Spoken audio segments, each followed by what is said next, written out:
हमने क्या कहा कि solids, liquid, gas and plasma में एग्जिस्ट करता है हमारे पास। जो सॉलिड और लिक्विड का पोर्शन था उसको हमने कवर कर लिया था। अब हम करेंगे गैस और प्लाज्मा को। लिक्विड जो है हमने कहा वो ज्यादा कॉमन नहीं होते, क्योंकि उनकी एक रेंज होती है टेम्परेचर और प्रेशर की। तो ये जो है हमारे पास गैस, सॉलिड, लिक्विड्स और प्लाज्मा होते हैं। इनका जो डिफरेंस हम कह सकते हैं, जिसमें होता है इनमें सॉरी होती है कम, किसी में इंटरमोलिकुलर फोर्सेस ज्यादा होती है, किसी में कम होती हैं। तो उस हिसाब से जो अरेंजमेंट होती है फिर हम उसको कह देते हैं कि ये सॉलिड है, ये लिक्विड है, ये गैस है और ये प्लाज्मा है। ठीक है। बेसिक रोल जो होता है वो किसका होता है? इंटरमोलिकुलर फोर्सेस का होता है। नेक्स्ट है हमारे पास यूनिट्स ऑफ प्रेशर। ठीक है। प्रेशर के यूनिट्स क्या होते हैं हमारे पास? The pressure of air that can support 760 mm Hg column at sea level is 1 atmosphere। हवा का प्रेशर जो है क्या है, किसको सपोर्ट करेगा? 760 mm मरकरी का जो है कॉलम हम यूज करते हैं सी लेवल पे, तो वहां पे कितना होता है? 1 एटमोस्फेयर। 1 एटमोस्फेयर होगा। ये ट्यूब है हमारे पास, सील्ड ट्यूब है यहाँ पे। इसको हम देख लेते हैं। ये देखें यहाँ पे नीचे जो है ये कंटेनर ऑफ मरकरी है। हमने एक ट्यूब जो है वो उल्टी करके जो है वो इसमें रख दी है। तो जो मरकरी है वो इसमें ऊपर जाना स्टार्ट कर देगा, लेकिन जैसे एक लेवल आएगा कि जहाँ जब एक्विलिब्रियम स्टेबल हो जाएगा तो ये यहाँ पे स्टॉप हो जाएगी यहाँ पे। तो जो इतनी लेंथ है ये हमारे पास होती है 760। ठीक है। mm Ag। ठीक है। ये हमारे पास इतनी ये लेंथ होती है। तो इस पे जो प्रेशर होता है उसको हम क्या बोलते हैं? वो कितना होता है? 1 एटमोस्फेरिक प्रेशर होता है हमारे पास। ठीक है। नेक्स्ट है हमारे पास फोर एक्सर्टेड बाय 760 mm और 760 cm column of mercury on an area of 1 cm at 0 degree centigrade. जो फोर्स है वो कितनी होती है? वो फोर्स एक्सर्टेड बाय 760 mm और 76 cm। ठीक है। कॉलम ऑफ मर्करी वो कितना होता है? एरिया कितना होता है? 1 cm² और टेम्परेचर कितना होता है? 0 डिग्री होता है।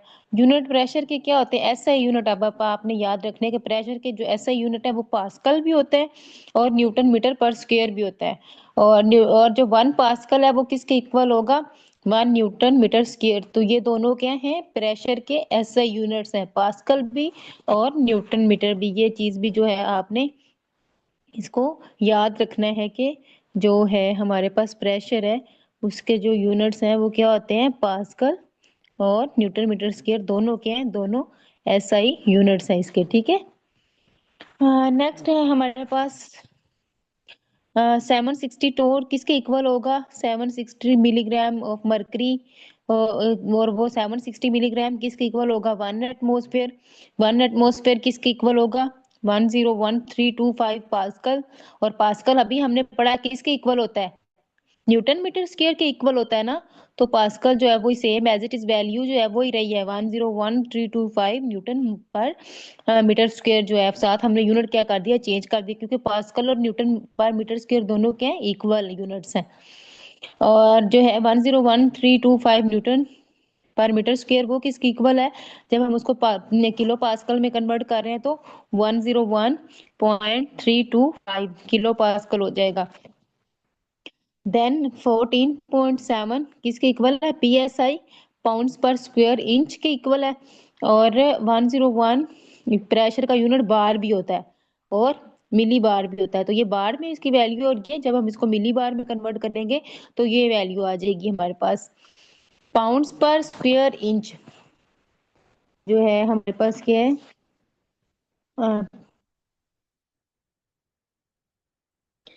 पाउंड पर square inch PSI commonly in engineering work. हम इसको कहाँ पे यूज करते हैं? इंजीनियरिंग वर्क में यूज करते हैं।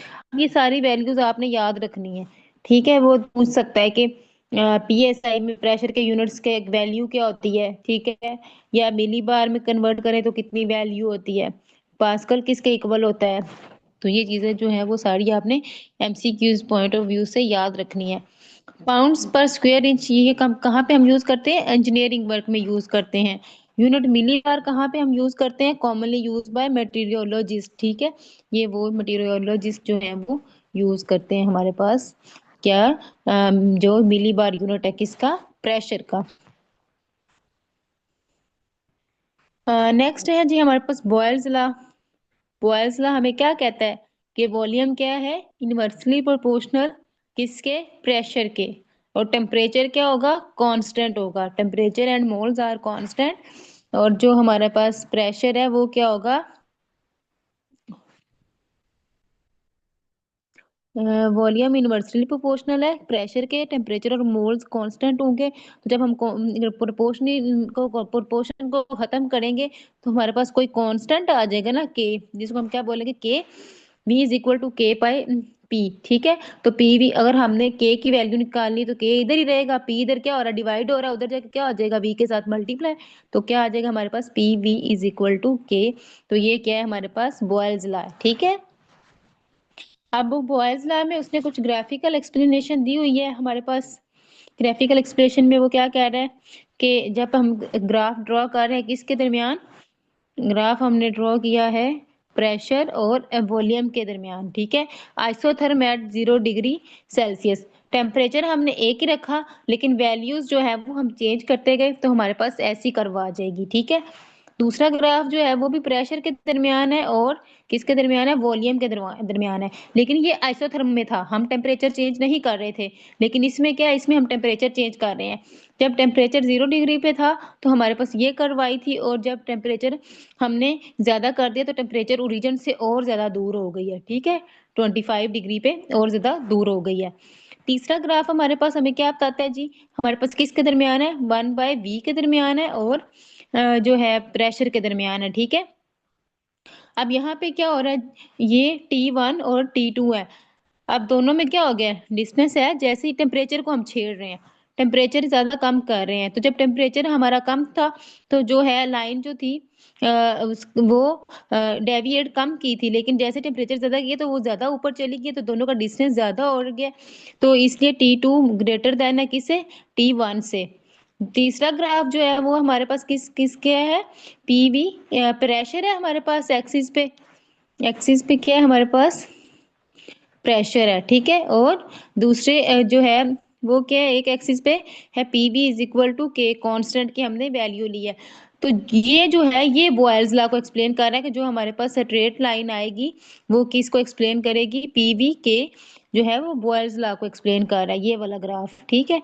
अब वो कोई भी ग्राफ देख के आपसे पूछ सकता है कि इसमें जो है वो रिलेशन बताएं, नीचे वो डिफरेंट ऑप्शंस दे सकता है, तो आपने इन ग्राफ्स को जो है ना वो एक दफा देख लेना है। नेक्स्ट है हमारे पास Charles law, deviation of absolute zero. Charles law हमें क्या कहता है? बी डायरेक्टली प्रोपोर्शनल है किसके? टेम्परेचर के। लेकिन इधर क्या था? बी इनवर्सली प्रोपोर्शनल था प्रेशर के, टेम्परेचर कांस्टेंट था। लेकिन यहाँ पे क्या है? बी डायरेक्टली प्रोपोर्शनल है टेम्परेचर के। तो क्या चीज यहाँ पे यूज नहीं हो रही जो बॉयज लॉ में यूज हो रही थी? अब वो यहाँ पे क्या हो जाएगी? कांस्टेंट हो जाएगी। यहाँ पे पी नहीं ना यूज हो रहा, वहां पे क्या था? वी इनवर्सली प्रोपोर्शनल 1/p, ठीक है। तो P जो था वो हमारे पास प्रेशर था और V वॉल्यूम था, लेकिन टेम्परेचर क्या था? कांस्टेंट। लेकिन अब यहाँ पे जो हम यूज कर रहे हैं V डायरेक्टली प्रोपोर्शनल है T के, टेम्परेचर के। और जो हमारा प्रेशर है वो क्या है? कांस्टेंट है। नंबर ऑफ मोल्स यहाँ पे भी कांस्टेंट है, ठीक है। अब हमने प्रोपोर्शनैलिटी को खत्म करना है, तो खत्म करने के लिए कोई भी कांस्टेंट आएगा हमारे पास, के फॉर एग्जांपल हम के यूज कर रहे हैं, ठीक है। तो V इज इक्वल टू के टी। अब हमने अगर के की वैल्यू फाइंड आउट करनी है तो टी इधर क्या हो रहा है? मल्टीप्लाई, इधर आगे क्या हो जाएगा? डिवाइड। सिंपल जी, आ गया हमारा relation. V over T is equal to K, ठीक है। और हम इसको अब इस तरह भी जो है वो लिख सकते हैं। नेक्स्ट उसने बताया हुआ है कि अगर हमारे पास दो ही वॉल्यूम है और दो ही टेम्परेचर है तो फिर हम इसको लिख सकते हैं। हमारे पास जो है V1 over T1 is equal to V2 over T2। अब वो पॉसिबिलिटी है कि वो यहाँ पे आपको तीन वैल्यूज दे दे, वो कहे T2 फाइंड करें, तो फिर आपने वैल्यूज पुट करके इस फॉर्मूला में T2 फाइंड आउट कर लेना है। और अगर वो ये तीन चीजें दे देता है तो वो कहता है वॉल्यूम फाइंड करें, तो जो भी आप ये तीनों वैल्यूज पुट करके वॉल्यूम फाइंड आउट कर लेना है, ठीक है। न्यूमेरिकल जो है वो इसमें से पूछ सकता है आपसे। अब यहाँ पे वो क्या कह रहे हैं, ओबेड फॉर केल्विन स्केल, ठीक है। ये हम जो है फिर V1/T1 is equal to V2/T2 ये किसके लिए यूज करते हैं, केल्विन स्केल के लिए जो है वो यूज करते हैं। आगे हम इसको फर्दर जो है वो डिस्कस करते हैं।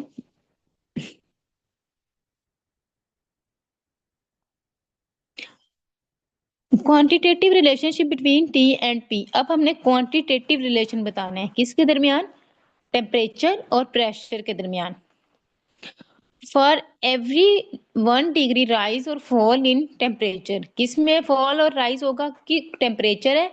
टेम्परेचर में अगर हम 1 डिग्री ज्यादा करते हैं या 1 डिग्री कम करते हैं, जबकि प्रेशर हमारा क्या है, कांस्टेंट है।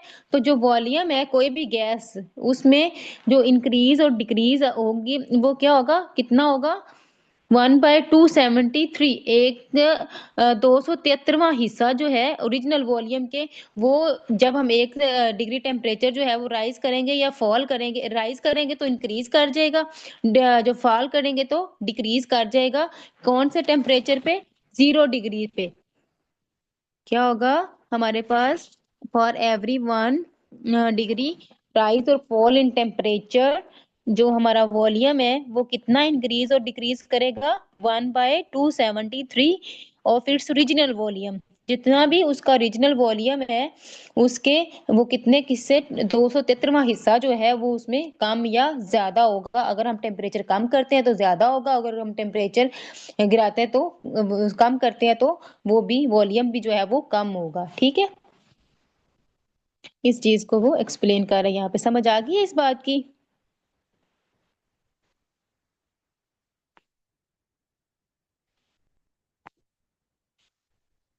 कोई इशू तो नहीं है यहाँ तक।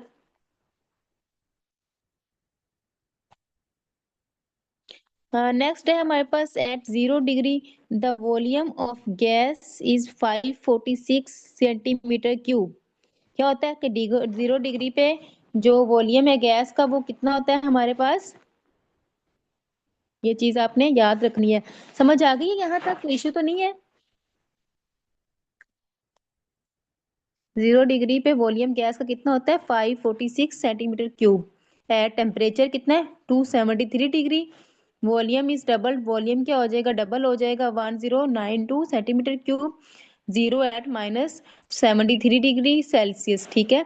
तो जो हमारे पास ये है, यहाँ पे क्या हो जाएगा, 0 डिग्री पे गैस का वॉल्यूम कितना होगा, 546। और एट 273 जैसे ही हम टेम्परेचर को क्या करेंगे, ज्यादा करेंगे, तो हमारे पास जो है वॉल्यूम क्या हो जाएगा, डबल। और डबल होकर कितना हो जाएगा, 1092 सेंटीमीटर क्यूब। जीरो कब हो जाएगा, जीरो कितने पे होगा, माइनस पे। डबल कितने पे हो रहा है, 273 डिग्री पे। लेकिन जो है -273 डिग्री सेल्सियस पे क्या हो जाएगा, -273 डिग्री सेल्सियस पे जीरो हो जाएगा। ये चीज आपने याद रखनी है यहाँ पे, कि डबल कब होगा गैस का वॉल्यूम, 0 डिग्री पे कितना होता है, 546। और सॉरी, 273 पे कितना हो जाएगा, डबल। और जीरो पे क्या हो जाएगा, जीरो कब होगा, जब टेम्परेचर कितना होगा, -273 होगा। V T is equal to V0 1 + T0। T degree temperature जो है वो हमारे पास डिग्री सेल्सियस में होगा, ठीक है। टेम्परेचर जो हमें दिया गया होगा, अगर वो डिग्री सेल्सियस में टेम्परेचर नहीं देता तो फिर हमने क्या करना है, फिर हमने टेम्परेचर को कन्वर्ट करना है डिग्री सेल्सियस में, क्योंकि इस फॉर्मूला में वो डिग्री को यूज कर रहा है, डिग्री सेंटीग्रेड को। आगे हम फॉर्मूलाज देखते हैं, ठीक है। डिवाइडेड बाय 273, ठीक है। यहाँ तक ये हो गया हमारा।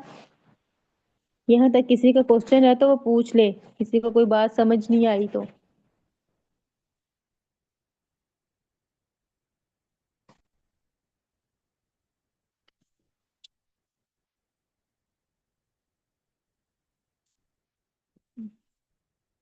सोबिया एंड रुखशंदा क्लियर है आपको। Kelvin scale start from zero, kelvin के स्केल जो है वो हमारे पास कहाँ से स्टार्ट हो रहा होता है, जी पूछे।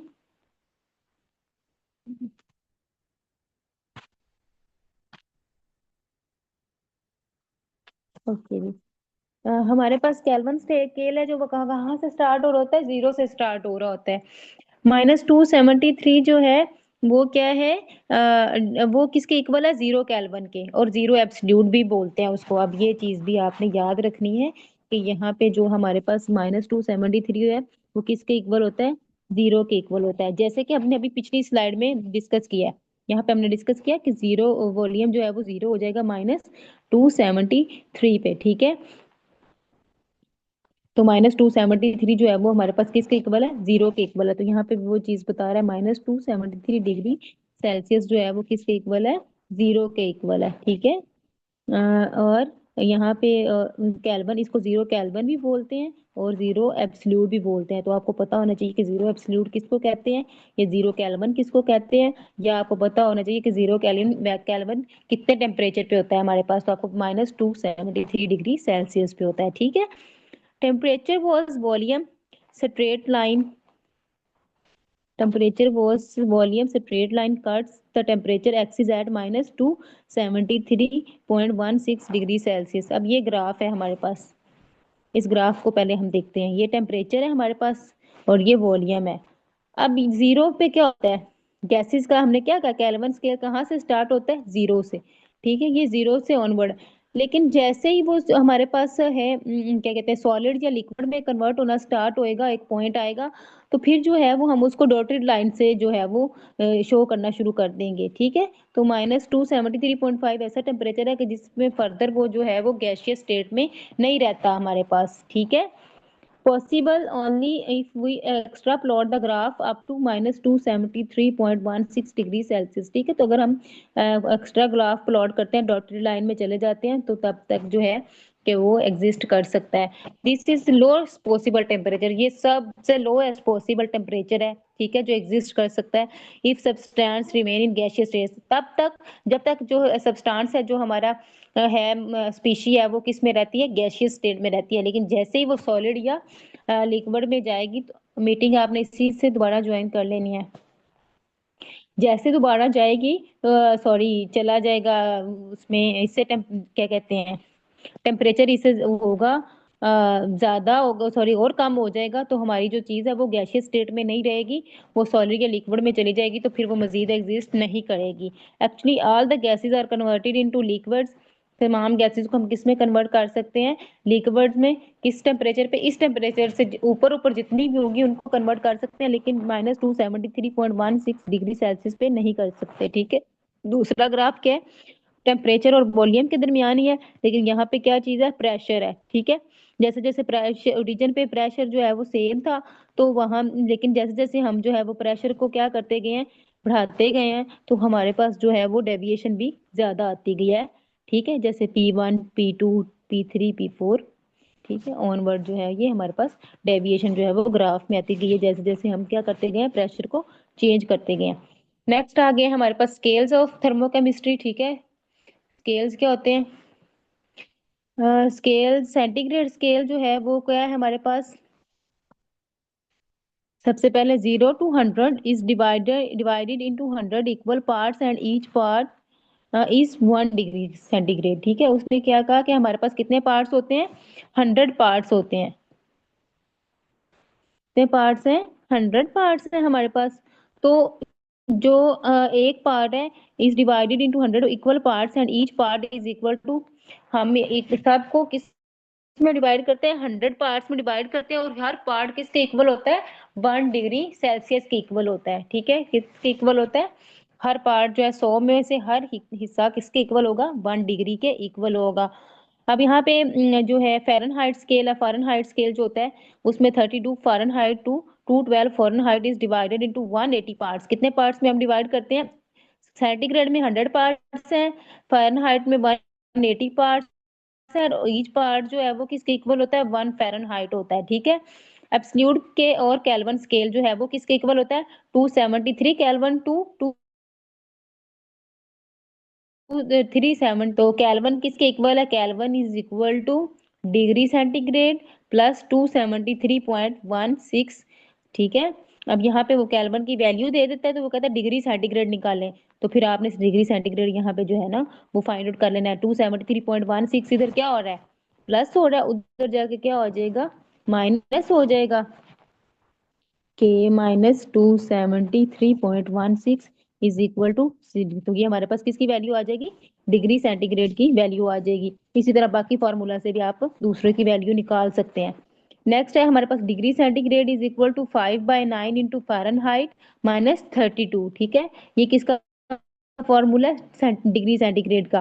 फ़ारेनहाइट का क्या है, 9/5, यहाँ पे क्या है 5/9 है, और इसमें क्या हो जाएगा 9/5। ठीक है, डिग्री सेंटीग्रेड ये प्लस क्या हो जाएगा 32। अब ये दोनों ऑपोजिट है एक दूसरे के, जहाँ पे डिग्री सेंटीग्रेड में फ़ारेनहाइट था तो इसमें सेंटीग्रेड आ जाएगा, वहां पे माइनस हो रहा था, यहाँ पे प्लस हो जाएगा, और वहां पे 5/9 था, यहाँ पे 9/5 हो जाएगा। तो ये इसको बड़ा इजी सा याद रख करने के लिए कोई वो नहीं है, आप आसानी से याद कर सकते हो। और केल्विन का तो आपको वैसे ही पता है कि के is equal two degree centigrade plus 273 के इक्वल होगा हमारे पास ये। ठीक है, नेक्स्ट है हमारे पास आइडियल गैस कांस्टेंट आर।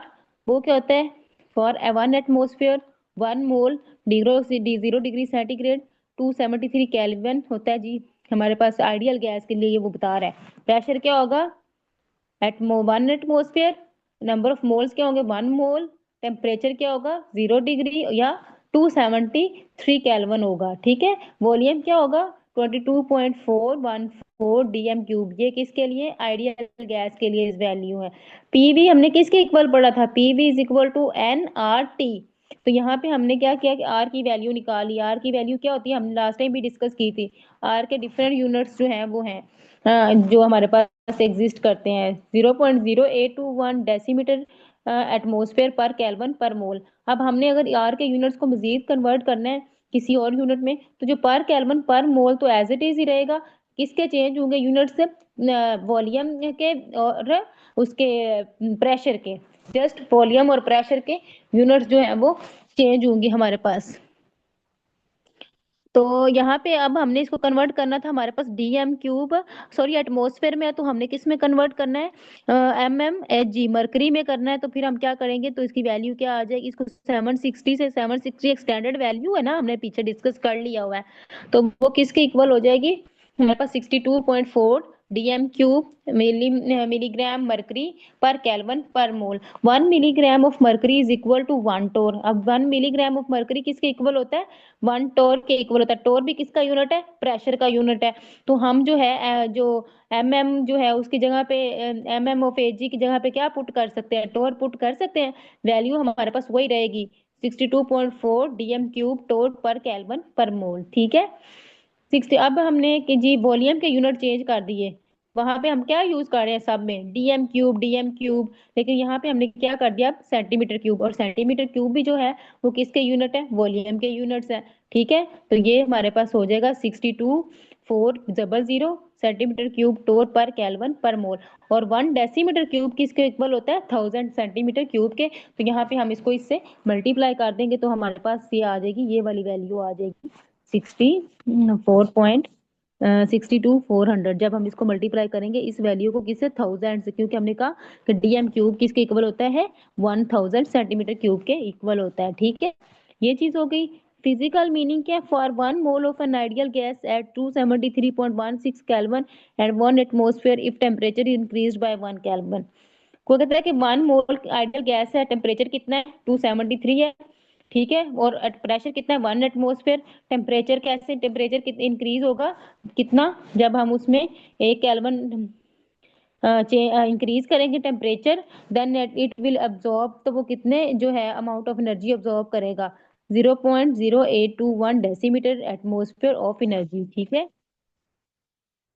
ऐसे यूनिट्स के आर के, आर के अब आपने ऐसे यूनिट के हिसाब से वैल्यू याद रखनी है, कौन सी वैल्यू होती है। ठीक है, तो आर आर के हिसाब ऐसे यूनिट के लिए 8.3143 न्यूटन मीटर पर केल्विन पर मोल। ठीक है, और इज इक्वल टू जूल पर केल्विन पर मोल भी हो सकता है ये। फिर 1 न्यूटन मीटर जो है वो किसके इक्वल होता है, 1 जूल के इक्वल ही होता है ना, हमने फिजिक्स में पढ़ा हुआ है FSC में। ठीक है, जूल के इक्वल भी होता है जो है न्यूटन मीटर। ठीक है, तो जो हमारा न्यूटन मीटर, फिर हम उसको लिख सकते हैं इसी वैल्यू को के जूल पर केल्विन पर मोल, तो वैसे ही रहेगा, प्रेशर के यूनिट्स चेंज होंगे जस्ट। उसके बाद हमारे पास क्या चीज है, उसके बाद है जी लास्ट पे उसने इस पेज पे क्या डिस्कस किया है, since 1 calorie is equal to 4.18 joule calorie. एक कैलोरी किसके इक्वल होती है? 4.18 जूल। ठीक है, तो हम क्या करेंगे, आर है, आर के यूनिट्स क्या है हमारे, सॉरी, जो ऐसा यूनिट के हिसाब से वैल्यू क्या है, 8.3143। तो जो कैलोरी है वो किसकी इक्वल होती है? 4.18 जूल। तो हम उसको इसकी डिवाइड करके जब हमने इसको कैलोरीज में कन्वर्ट करना है तो हमारे पास क्या वैल्यू आ जाएगी, 1989 कैलोरीज पर केल्विन पर मोल। ठीक है, ये वैल्यू आ जाएगी। अब ये चीज आपने याद रखनी है, ये वो पूछ सकता है आपसे कि जो है अगर हम कैलोरी में कन्वर्ट करें, या वो ये कह सकता है, ये आया हुआ था पास पेपर में कि 1 कैलोरी किसके इक्वल होता है, तो आपको पता होना चाहिए 4.18 जूल के इक्वल होता है। और जब हम इसको कन्वर्ट करते हैं तो हमारे पास आर की वैल्यू क्या आती है, 1.989 कैलोरीज पर केल्विन पर मोल। ठीक है, यहाँ तक कोई क्वेश्चन है? क्लियर है सब?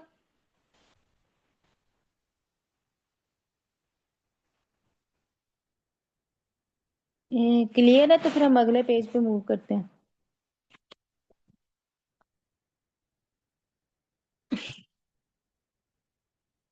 एवोगैड्रोस लॉ क्या होता है? एवोगैड्रोस लॉ क्या कहता है? Equal volume of gas at same temperature and pressure contain equal number of moles या मॉलिक्यूल्स। इक्वल वॉल्यूम है किसका? गैसेस का। टेम्परेचर क्या है? सेम। प्रेशर क्या है? Pressure contain equal number of moles, equal number of moles जो हमारे पास या मॉलिक्यूल्स है। ठीक है, 1 mole of an ideal gas at 273.16 kelvin and 1 atmosphere has volume of 22.414 DM cube. ये चीजें हम पीछे डिस्कस कर रहे हैं कि हमारे पास आइडियल गैस का वॉल्यूम क्या होता है, टेम्परेचर क्या होता है, प्रेशर क्या होता है। ठीक है, तो यहाँ पे वो चीज, वही चीज जो है वो रिपीट कर रहा है। Dalton's law of partial pressure क्या कहता है हमें? Total pressure by a mixture of non-reacting gases is equal to sum of their individual partial pressure। वो कह रहा है कि कुछ गैसेस हमारे पास नॉन रिएक्टिंग गैसेस हैं,